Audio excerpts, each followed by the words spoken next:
This is Cornstalks and Sports Talk, your go-to Iowa-based sports show, hosted by the one and only Eliot Clough.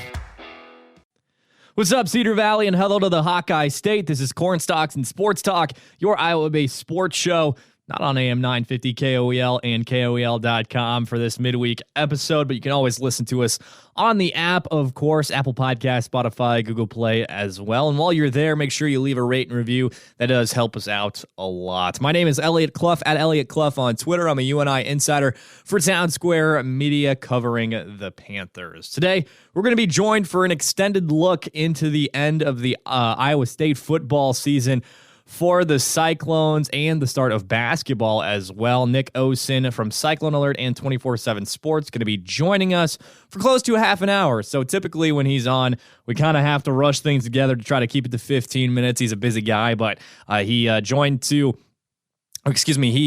willing to join us for a bit of an extended talk on this Tuesday afternoon. So very much looking forward to that. But before we get to that with Nick, I want to start off in my specialty, like we kind of typically do on these Wednesday episodes, do really big deep dives into UNI sports. And there are a couple things regarding UNI football that I want to get to start today's episode. And the first thing, I guess before we get to that, as I am recording this on Tuesday, the Panthers are also about to play Toledo tonight in the McLeod Center, who was recently receiving votes, but ultimately lost to George Mason. I believe that was at home for the Rockets. Might have been on the road.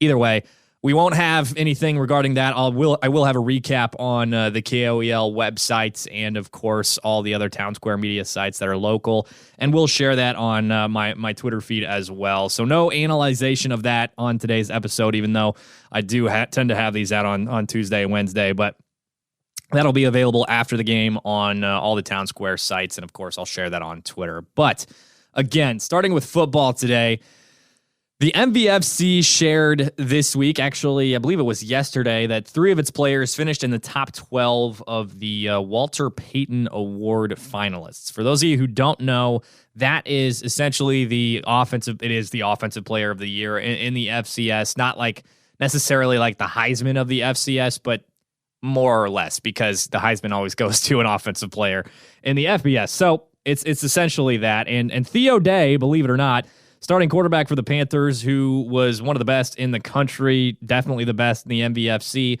which is the best conference in the country, was not on this list of 30 players and was very obviously not in that top 12. What it was Jaleel McLaughlin. I have no problem with that. And Hunter Lepke, which, you know how I feel about that, and which we'll touch on that for a second. McLaughlin, one of the two, running back for Youngstown State, who won the MVFC Offensive Player of the Year, and Lipke, who finished ahead of Theo Day in the Offensive Player of the Year running for the MVFC, and then a lineman for North Dakota State, which, whatever. Trevor Penning was in the running last year, but he was also an outlier. So do with that what you want to do with that. One thing I wanted to hit on regarding that, as we've addressed it before, is that Theo Day has been looked over time and time again in these awards, these even just the running for the awards. And I was asked just straight up by Matt Smith, who's a big fan of UNI basketball. I believe he's a former manager for the Panthers, and he also watches UNI football. I believe he went to UNI if he's a former manager, but very, very much a historian of UNI basketball, and he just stopped and said, "Hey, what's the deal with this? Is it the MVFC? Is it the voters? Is it UNI that are the main reasons for Theo being passed over for awards like this, or just really not even being in the consideration?" And that's a really good question. If there's one thing to put it on, I truthfully, before I even say that, I don't think there is one thing. If I had to put one in the top spot for the reasoning why Theo hasn't won awards like this or been in the running for them, it'd be the fact that UNI finished 6-5, and that's just obvious. And that was something that Matt suggested, and he hit on it. And I don't necessarily think that it is the reason, but it is a very large reason for why Theo Day has not been considered for these awards. 6-5, no playoff appearance, and no significant win this season. That's what it all, in my opinion, really boils down to. That's the top reason, but it is a conglomeration of things. It's not just that. Winning is number one, but there are players on that list that were on teams that finished 6-5 and were in that conversation too, i.e., Bailey Fisher from Gardner-Webb, who Gardner-Webb did make it to the playoffs, but they did also earn an auto bid after going 6-5 and winning all 5 and only 5 conference games to be played in the freaking Big South, which North Carolina A&T came in second to them. They finished 4-1. Campbell was supposed to be God's gift to the earth after getting a bunch of 3-star recruits this last year, and they went 2-3 in the conference. And anyway, they got it. Like I'm not upset about the fact that they got in, but what I'm relating this situation to is the fact that Bailey Fisher was on the list, the list of 30 players to be considered for the Walter Payton Award. And none of his statistics were as good as Theo Day's were this season. I'm working on pulling it up right now, but to have that happen and just give him that because his team made the playoffs after going 6-5 and winning the Big South, which has 5 teams in it, come on. Like, I do understand. And I think from a national pundit, national voter perspective, honestly, I don't think that I would have done the same thing, but I do understand it from that vantage point. Let's look at Bailey Fisher's stats this season. Over 13 games, need I mind you, not 11. 13 games, 142.6 passing efficiency, completed 240 of 369 passes, which is 65%. Threw for 19 touchdowns, 2,923 yards, and 11 interceptions. None of those stats are better than Theo Day's when Theo played 11 games this year. But we're going to include this guy because his team made the playoffs. All right. And again, I do put this on national media, but also the fact that you and I only won 6 games. I mean, I'm going to get into this and to how the MVFC is incorporated here too, because there's faults there to be laid at the MVFC's feet and the voters in the MVFC, in my mind. And, fault might be a strong word. Reasoning is probably best because it's not, it's not the end of the world for Theo or for the UNI football program. But what it is disrespectful. And to not have UNI in the playoffs and then also have Theo get snubbed because of that is just a little unfair to me. Anyway, yes, Gardner-Webb did make the playoffs, but Theo had better stats across the board. And that's just one example. So in regards to the MVFC, the Missouri Valley Football Conference, like I said, Jaleel McLaughlin wins Offensive Player of the Year. Hunter Lepke comes in second, just barely ahead of Theo. And then, of course, Theo in third.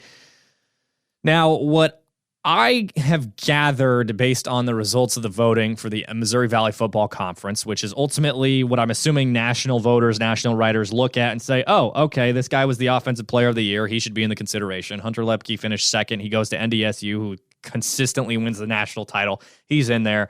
And Theo Day on a 6-5 team. And they probably didn't watch UNI almost beat South Dakota State and look like one of the best teams in the country towards the end of the season.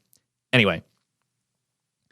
What the MVFC did this season is they relied on a combination of stats, winning, offensive load, and positional versatility.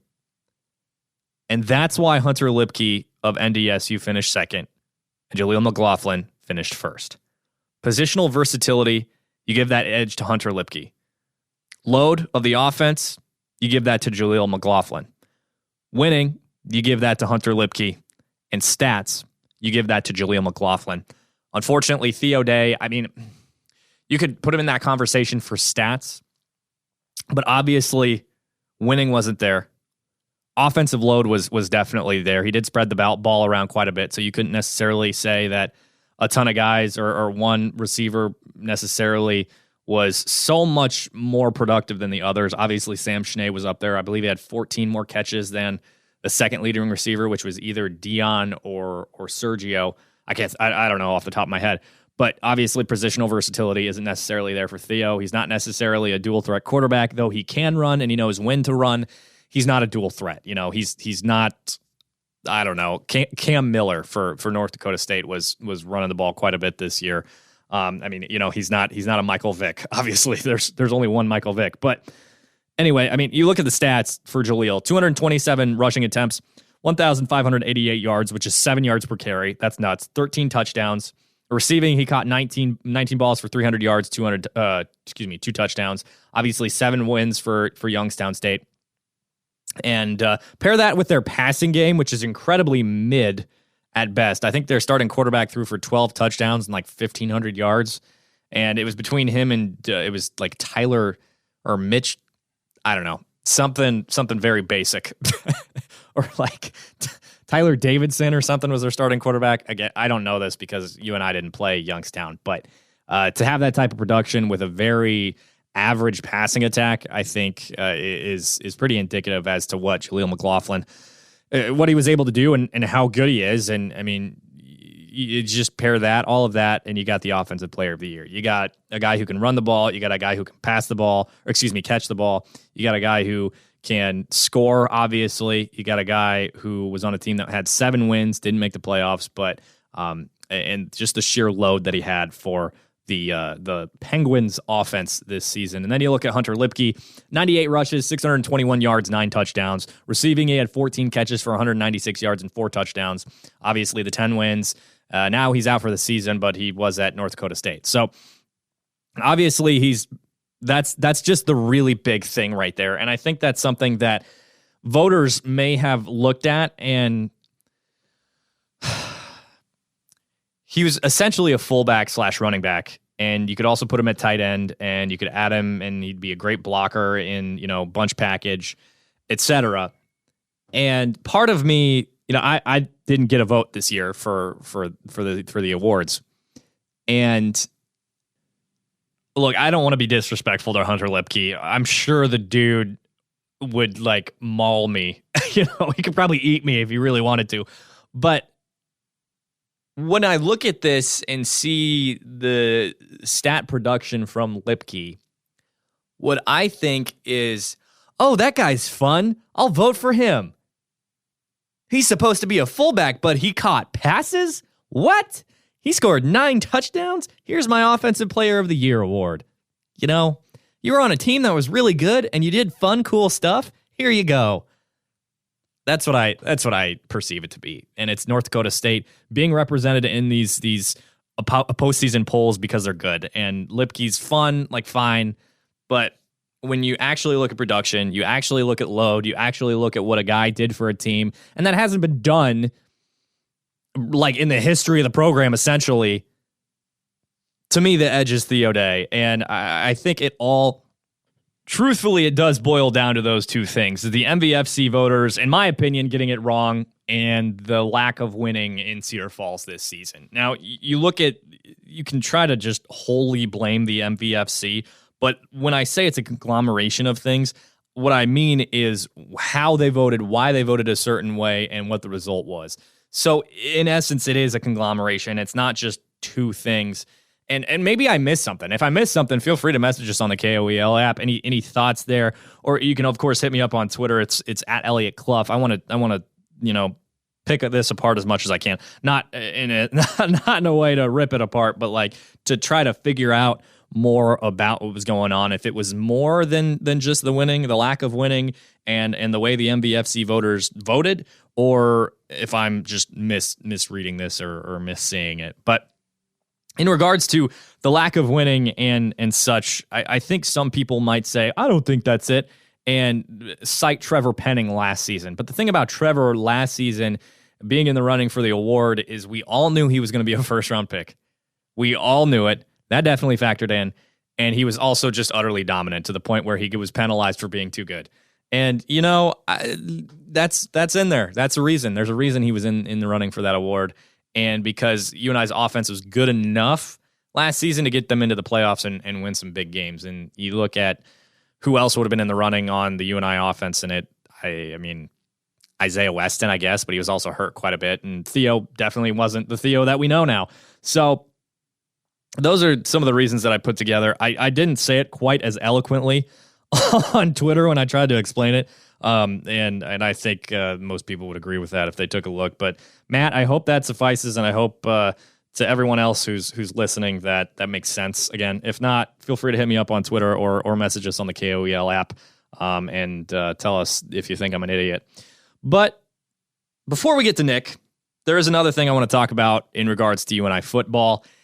And I know we just talked about transfers on this last weekend's episode. If you missed it, you can go and listen. It's in that first segment. But another player entered as of yesterday, Stefan Black II, who was a starting corner for 2 years in Cedar Falls. And I think it's a surprise to almost everyone. I mean, I didn't see it coming just because he did start so early and the coaches entrusted him in that position. And even with Miguel Edwards coming in, they still said, Steph, you're our guy.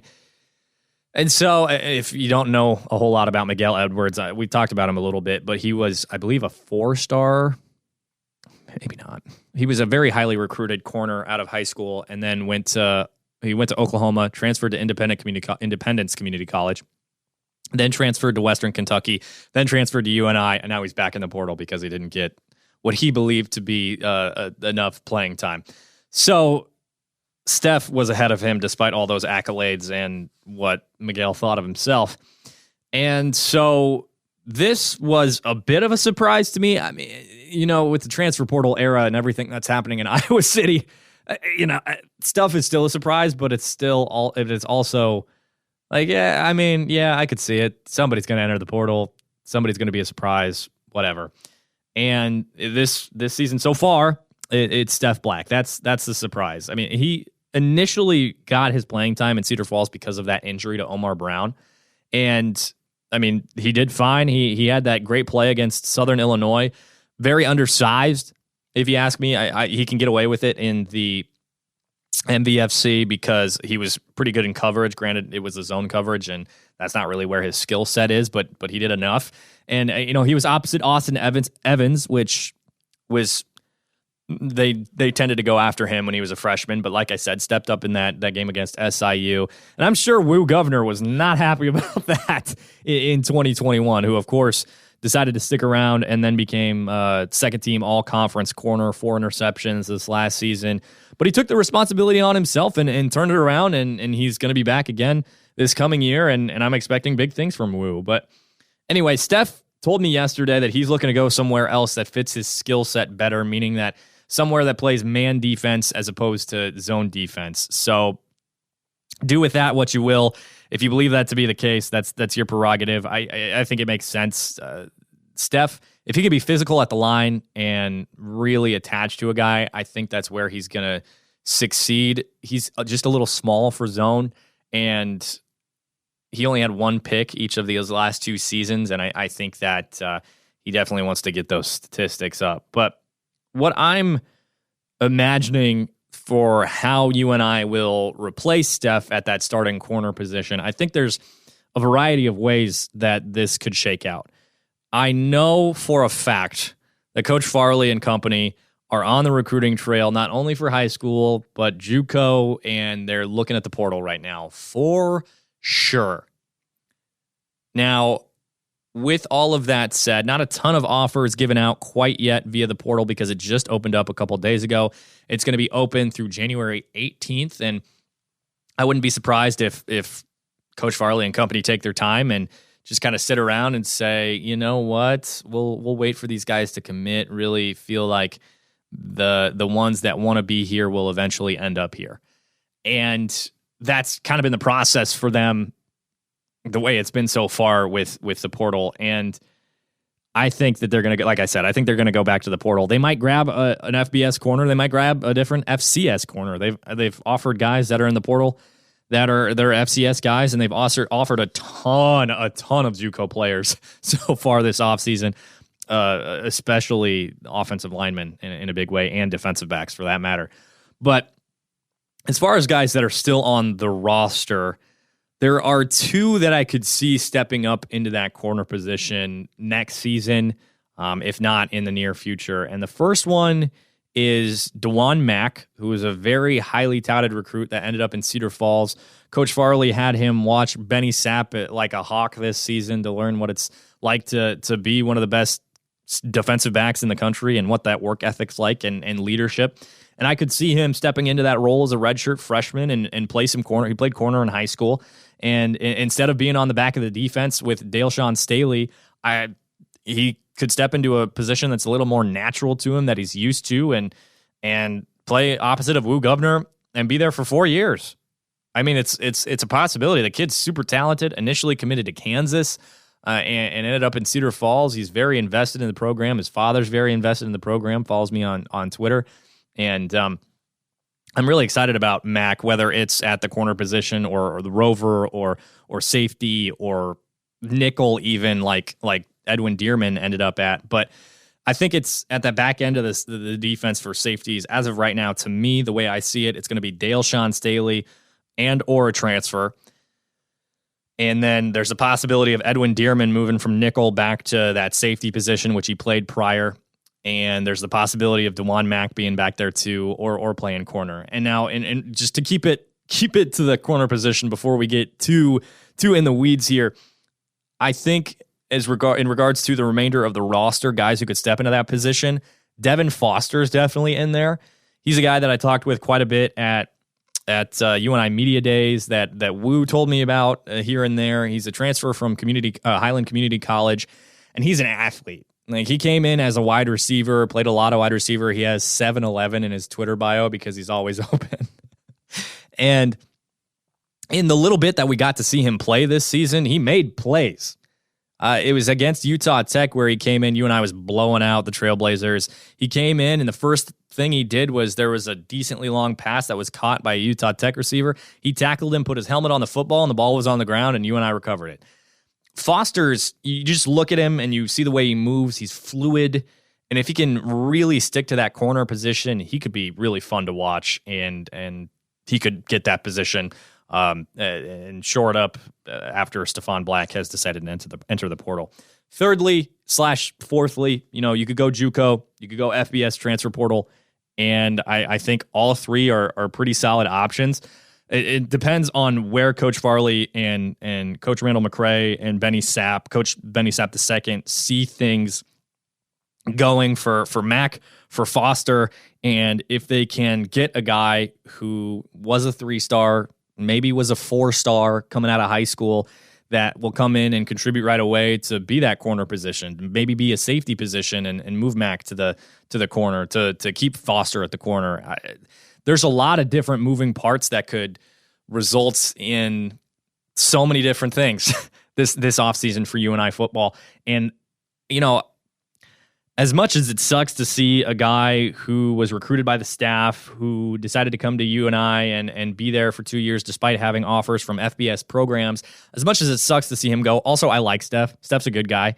As much as that sucks, it's really fun and interesting to see where things could shake out. I'm really excited about Mac. I'm really excited about Foster, and I'm really excited about the potential of the transfer portal. I'll have an article on the transfer portal coming out here soon as well, so stick around for that. That'll be on the KOEL website as well.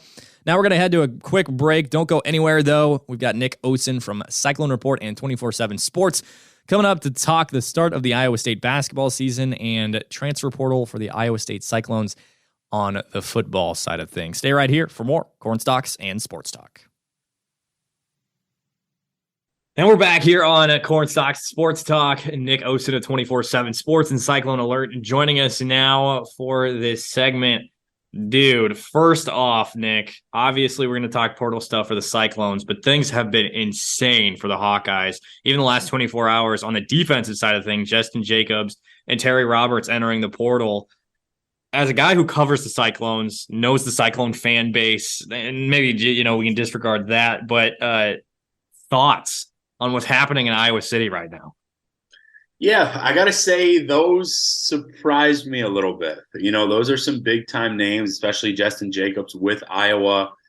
And, a lot of people were talking about how this portal season was going to be crazy and unlike something we'd ever seen.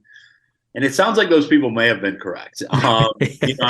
You expect some names, you expect maybe stars everywhere, but it's honestly been even a little hard to keep track of.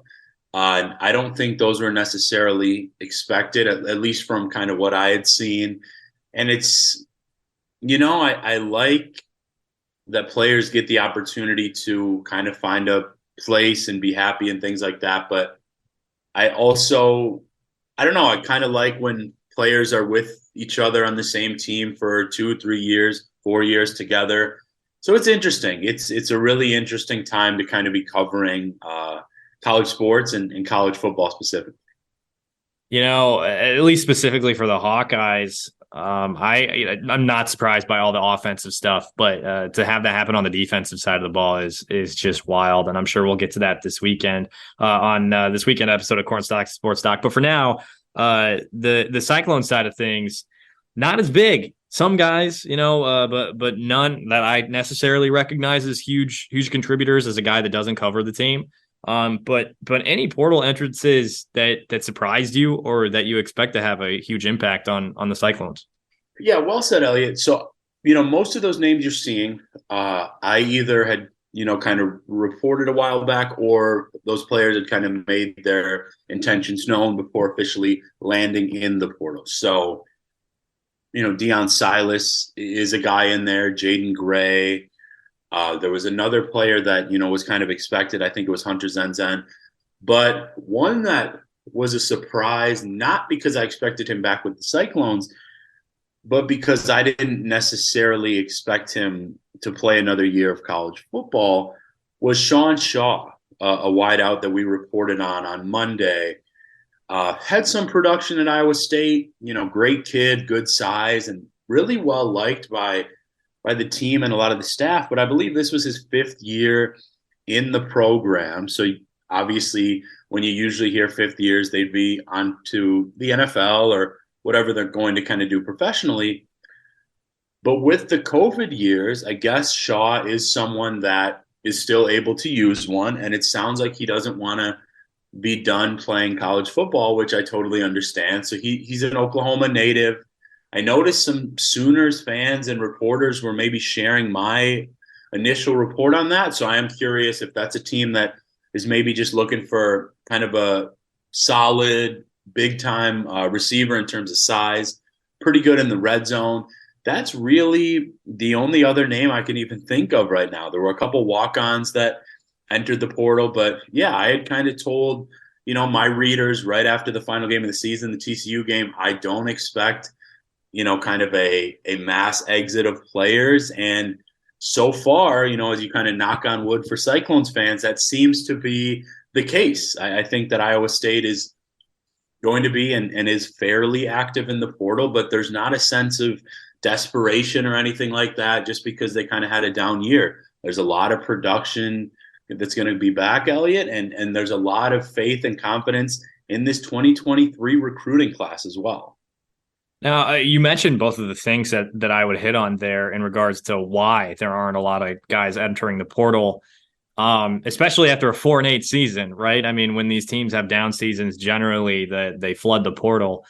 Is it because of both of those things where you would imagine a lot of these guys expect that they're going to come back and continue to produce, one, or two, that it's just culture and Coach Matt Campbell has it down to a T. These guys are going to stick around. They want to be a part of what's going on in Ames. Yeah, really well said. I'll kind of go to that second part first. I think that culture is a huge part. It gets thrown around a lot, and many people maybe don't necessarily see it or kind of preach it as much anymore outside of the program. But I can tell you, being pretty close to it, being at press conferences, games every week, speaking with different sources and things of that nature, it's real. And I think that people love it in Ames. I think they love Coach Campbell and the staff. I do think there is a real and legitimate close-knit brotherhood at Iowa State. So I think that's all real. I think it's also the fact that, they expect to produce guys like, we can be honest, the offense was a little bit down, but guys like Jyrell Brock, Cartavius Norton, Jalen Knoll, on the defense. Miles Purchase. I'm thinking of some other younger players like Bo Freeler, sophomore, Malik Verdon, Jeremiah Cooper. I think there's this expectation that they've seen recent chances to develop at Iowa State. There's been a pretty good run of NFL players, certainly in the last 3 or 4 years coming from the Cyclones, and there's a lot of faith there.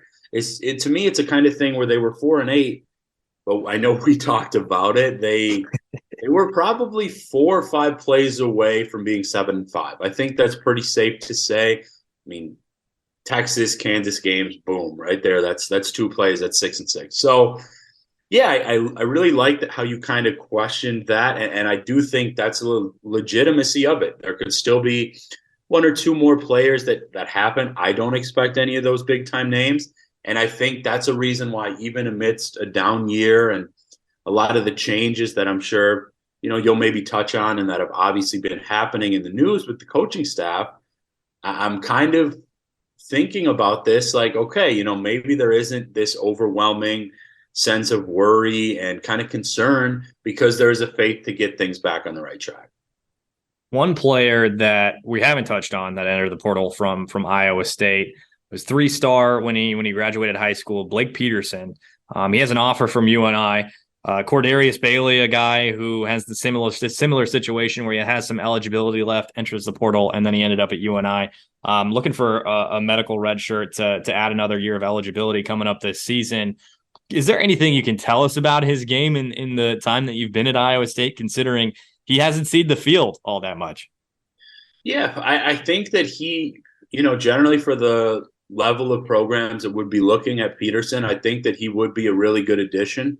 By all accounts, from what I've gathered, really good kid, works hard in the classroom, and I think he just kind of, maybe fell behind a little bit in terms of some of the younger talent that was coming up. But from my time around the football program, and it was only really 5 or 6 months so far, wasn't a bad thing said about him. I can tell you, we spoke with him at kind of after our practice in August. So he was expected to have kind of a major role.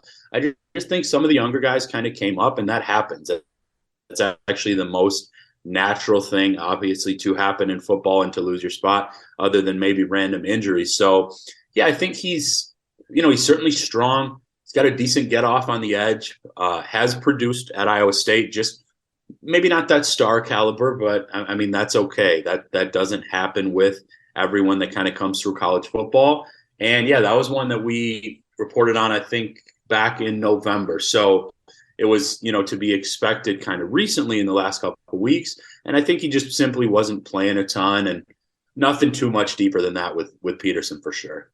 Also has offers from NDSU and a couple FBS schools. So we'll see how that shakes out. But Cordarius Bailey can speak to what's happening in Cedar Falls and how they helped him improve. But off the top of my head, I can't think of any big transfers that have come to Iowa State. And that's where you come in, right? Is there a history that I'm just maybe not aware of for the Cyclones and the portal? I mean, do you think that they're going to maybe try and go get a guy to come to Iowa State? Yeah, they'll be fairly active. That's kind of how I'm framing it. Like I said, not desperate. Oh, we need to kind of reshape the whole roster, but there are some spots where I do think they will be. There were a few good transfers on the team this last year. I would say one you could say was great. I mean, he's going to give himself a chance to go to the NFL now. MJ Anderson was a transfer from Minnesota on the edge. Colby Reeder, linebacker, was a transfer from Delaware. He was really good. I'm not really sure what a potential pro career would look like for him. I would guess he probably wouldn't have still been playing college football if he had a great shot at the NFL, but he was actually really pretty good, better than I thought. And I know that the team missed him when he wasn't out there. Dimitri Stanley from Colorado, a wide receiver who I believe is expected back with the team next year. So, yeah, I would say maybe not, when I'm just initially thinking about it with you, kind of big-time star quarterback or running back. Xavier Hutchinson was technically a transfer from the junior college ranks. So, maybe not kind of the sense of the portal that we really think of, but obviously he's one of the best players at Iowa State, certainly in this generation. So, yeah, I expect kind of that similar level of locking in on guys and seeing what they can make happen. But just with the amount of production that I expect back really on both sides of the ball, I don't think that there's kind of an enormous level of overreactiveness kind of in the transfer portal for the Cyclones this year. So if I could put that into, maybe make it a little bit more succinct, do you think that the move for Coach Campbell in the program is to go and look at the portal, but only guys that are going to be fits in Ames? That's pretty well said, Eliot. Yeah, I think that's not only with the portal, but really how I feel like they approach recruiting. And, I'll give kind of a bump here for National Signing Day in a couple weeks. I got some quotes from Campbell that kind of speak on that. But, I just feel like obviously you want the best players and you go for the best players. But I certainly know now, being around the program and certainly the recruiting side for almost a year, and being able to speak with a lot of the players they go after and just knowing kind of what they look for, fit is huge. And they might not always go for necessarily that top flight player if they don't feel that he would kind of fit into this culture that I think really kind of puts the team before himself usually and looks out for others around them. And it's interesting. I think that kind of also shows how much you follow Iowa State in a good way, kind of knowing that aspect of how the Cyclones recruit. And I think that's definitely a part of how they look at generally high school recruiting as well as the transfer portal. I think they extend offers and go hard after guys, but they're not just throwing them around either. Similar to how the basketball program recruits, they kind of lock in on their guys and form these relationships and then make a pretty hard push. They are known to offer kind of before a lot of other schools in high school recruiting, but I personally think that just speaks to Derek Hooger and the recruiting unit and kind of how good they are at identifying talent early. For the record, you can always bump your stuff here on Corn Stalks and Sports Talk, Nick. But other changes to the program coaching staff. Obviously, Tom Manning no longer there. They brought in or Nate Scheelhaase is going to take over that position. What went into that decision? Why is Scheelhaase the fit? It didn't take long. It didn't really appear that they went on a big search or anything. How did that shake out? Why did it shake out like it did? Yeah, so it didn't take long with the Scheelhaase aspect, and from what I gathered pretty quickly, that was expected. There's been some buzz that other schools were looking at him. I can't confirm that, but it wouldn't shock me just because of how highly I know that Scheelhaase is thought of in college football. Was a big-time quarterback, really an impressive player at Illinois, really good recruiter, high attention to detail. And why I feel it happened is obviously Iowa State didn't want to lose him, but I think he's so highly thought of within the walls of the program as well. I think that he's really good at kind of connecting with people and players. I think he garners that respect because he did play at such a high level and such a great level at the quarterback position. I think that's a position that often helps there as well. And, I respect this about Matt Campbell. I think that when he's kind of found his guys and they've really stuck together for the most part with this kind of coaching staff, there are maybe some guys that have left for other spots. You maybe look at Alex Golish or, obviously you mentioned Manning will no longer be kind of part of the Iowa State staff. But for the most part, that's something that they really try to do, especially with Campbell and the Cyclones. And I respect that.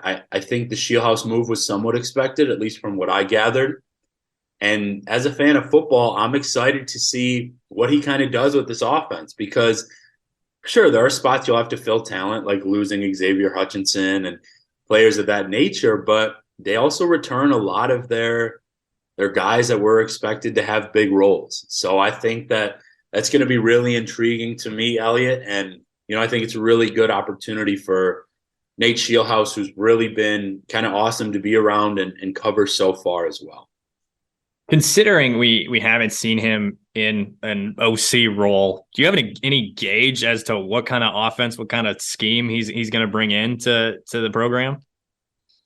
Yeah, really good question. I don't have a ton of kind of that image other than I expect Campbell to still have a major kind of voice and role with things. But what I will say is I think I expect some more creativity kind of in the run game, as well as, maybe even just formations and straight up play calls sometimes within the red zone. I think that that's something that you look at last year, and there were definitely some issues, whether that was play calling, execution, really wherever you look there, that could have been better for the Cyclones. And I think that's something that Shieldhouse will certainly hit on in his tenure as offensive coordinator. All right, let's flip to basketball now because things are going pretty well for the Cyclones to start the 2022 season. Wins over Villanova, North Carolina. Obviously, they're not where they want to be right now as blue bloods in basketball, but still wins over Villanova, North Carolina. Obviously, the only loss coming to UConn, who's a terrific program. Big takeaways from these first few games. Who is this team? What have we learned about the Cyclones? What have you learned about the Cyclones so far in 2022? Yeah, so they're similar to last year in that defense is going to be the backbone of this team. And as far as that goes in terms of rebounding and forcing turnovers, that's how far the team's going to go. I wouldn't say they have that star power in guys like Isaiah Brockington and Tyrese Hunter. But between guys that are back, from people from the portal that have kind of improved, and really things like that. When you look at Jaron Holmes from St. Bonaventure, Oshuni, Gabe Kalsher's back and certainly has a clear-cut role. Caleb Grill has one of the best performances of the year so far in college basketball. I think Taman Lipsey has really impressed. Robert Jones. And you notice I just named 5 or 6 guys, and that's because that's the focal point of the team. I think that it's a team that you've got probably 7 or 8 guys that can get you 8 to 12 points. It's not maybe 2 players that'll just get you 18 to 20. And for the way that Coach Otzelberger and the staff kind of operate, I think that's a good thing, at least for this season. I think that the team has impressed me in terms of their depth and kind of defensive versatility and ways to stop you. And with that said, I'm not going to hide from it. You know that I'm kind of comfortable putting my opinion out there. I picked this team to make the tournament. And from what I've seen so far, yes, the Big 12 conference in terms of conference play is going to be a major step up from what they're generally seeing because that Big 12 conference is so tough. But, man, the Cyclones get a win against Iowa and just basically keep stacking these non-conference wins, 11-1 or 10-2, that's really good. And that'll come a long way in March. Then you're looking at really just needing maybe 7 wins in conference play, 7-10, 7-11.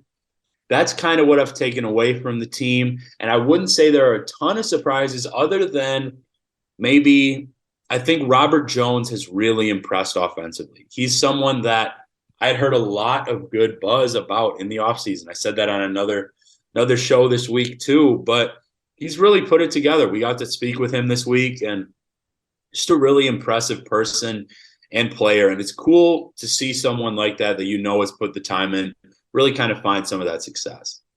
I remember, I think it might have been the last time we talked about Iowa State basketball. I was like, once Oshuni is gone, are you going to have to go into the portal, replace?